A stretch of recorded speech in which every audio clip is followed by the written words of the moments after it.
I think you hit on something that's very significant. An inflection point has occurred, perhaps. That's what the excitement is. We're on tiptoes of anticipation, waiting to see exactly what does transpire.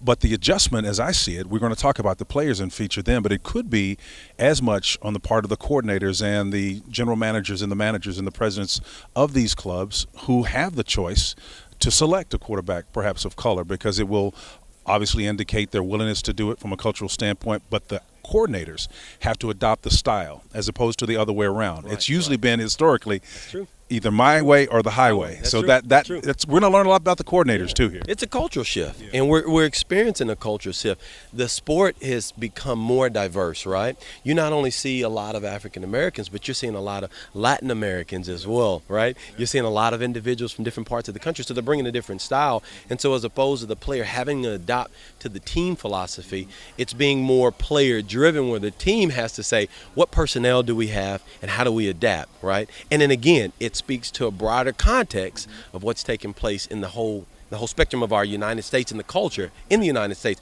How do we adopt to a more diverse workforce? How do we adopt to a more diverse neighborhood and schools, et cetera, because those numbers speak for themselves. And I think it's telling, too. I mean, if you look on the college level with Alabama and what they did in winning the national championship, they did it with two quarterbacks, one from a Tongan ancestry and the other one an African-American, and Jalen Hurts, who's from Texas. And so, I mean, it couldn't have been any more polar in terms of historically what Alabama has represented.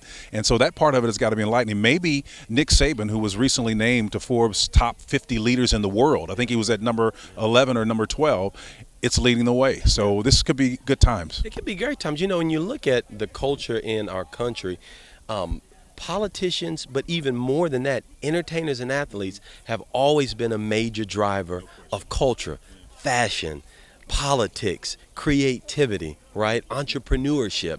Where they go, usually we follow as a general culture. And so when we see our sports figures who hold a massive amount of influence with individuals in this country, we'll start seeing other people take shape and say, maybe it is okay to step outside of my boundary line, my little box here, and see a different aspect of how I can accomplish my goals. Maybe it doesn't have to look like it's looked for the last 10, 15, 20 years. Maybe we can accomplish this in a different way, right? Yeah, you're hitting on a very significant point because it's really all about leadership. It's been said that leadership is influence, nothing more, nothing less.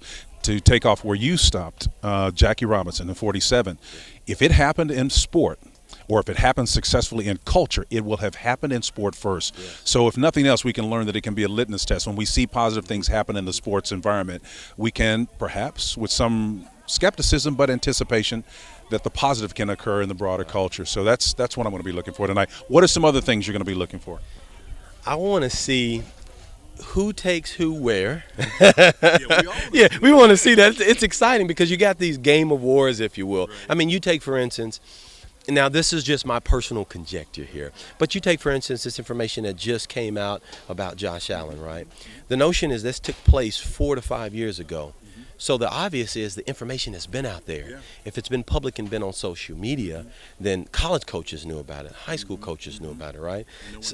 And no one has said anything. So we want to see if it affects anything that happens to his draft stock and how those little pieces of the puzzle play, because could someone have actually leaked that information to see what could have happened to his draft stock to be in a position to maybe grab him in a position? Now, that's just a fanboy coming out of me in that regard. But could that be the case, right? And then you have individuals who each year we'll see individuals go through this draft process underrated, undervalued, and then you look at their career 6 years late. You look at the Chris Harrises of the world.